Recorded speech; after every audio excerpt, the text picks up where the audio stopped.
नमस्कार, आप देख रहे हैं महाखबर और मैं हूं कृतिका भटनागर।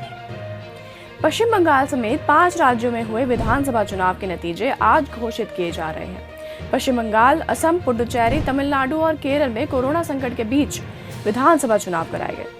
इस बार सबसे ज्यादा सरगर्मी पश्चिम बंगाल के चुनावी नतीजों को लेकर चली।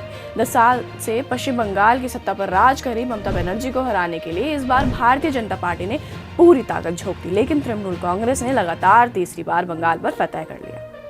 राज्य की 294 में से 292 सीटों पर चुनाव हो चुके हैं, जबकि बाकी 2 सीटों पर प्रत्याशियों के निधन के चलते मतदान 16 मई को होगा।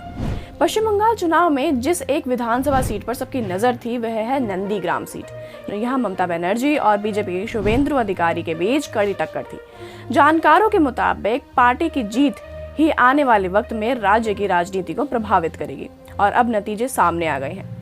टीएमसी की सरकार 214 वोटों से जीत गई है, लेकिन ममता बनर्जी अपने ही गढ़ नंदीग्राम सीट से चुनाव हार गई हैं। चुनाव आयोग के मुताबिक बीजेपी के शुभेंदु अधिकारी ने उन्हें 1700 वोटों से हरा दिया है। इस सीट पर कांटे का मुकाबला देखने को मिला, लेकिन तभी टीएमसी ने दोबारा मतगणना करने की मांग की थी। वैसे तो मतगणना के दौरान ज्यादातर समय शुभेंदु आगे रहे, लेकिन एक वक्त ममता बनर्जी आगे निकल गई। यहाँ तक कि उनकी जीत की भी खबर आ गई थी। टीएमसी की तरफ से तो यह भी दावा किया जा रहा था कि नंदीग्राम में अंतिम परिणाम घोषित नहीं हुए हैं और वोटों की गिनती जारी है। टीएमसी ने ट्वीट कर इसकी जानकारी भी दी थी। यह सवाल पूरा देश जानना चाह रहा है कि आखिर बीजेपी क्यों हार गई। जिस प्रदेश के चुनाव में बीजेपी ने अपनी समग्र ताकत झोंक दी, यहाँ तक कि प्रधानमंत्री नरेंद्र मोदी और गृह मंत्री अमित शाह ने दिन रात एक कर दिया, खेला होवे और दीदी ओ दीदी के डायलॉग गुंजमान रहे, वहाँ बीजेपी को क्यों ऐसी मुक्की खानी पड़ी।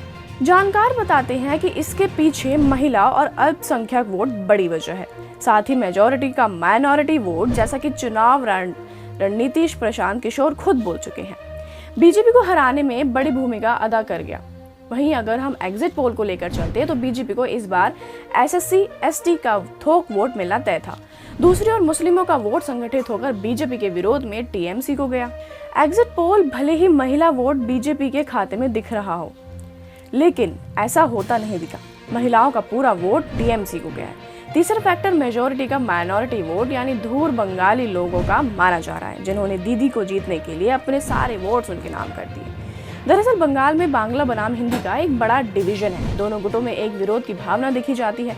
इस बार के चुनाव में जो भी गैर बांग्ला लोग हैं, जो खासकर यूपी बिहार के लोग हैं, उन्होंने एक मुश्त बीजेपी को वोट दिया है। दूसरी ओर धूर बंगाली लोगों ने ममता बनर्जी पर ही अपना भरोसा जताया है। रही बात वोटों के ध्रुवीकरण की, तो बंगाल में हिंदू बनाम मुसलमान का मुद्दा उतना गंभीर नहीं है। इस बार बीजेपी ने मोर्चाबंदी की कोशिश की, लेकिन मजहबी आधार पर वोट नहीं बंट पाए और हिंदुओं का एक बड़ा समूह टीएमसी की तरफ हो गया। इस बीच टीएमसी समर्थक नंदीग्राम के परिणाम आने के बाद भड़क उठे और हल्दिया में शुभेंदु अधिकारी के काफिले पर पत्थरबाजी की खबरें भी सामने आई हैं। तो यह थी हमारी आज की रिपोर्ट। अगर आपको यह पसंद आई हो तो इसे लाइक करें, कमेंट करें, शेयर करें और बने रहिए महाखबर के साथ।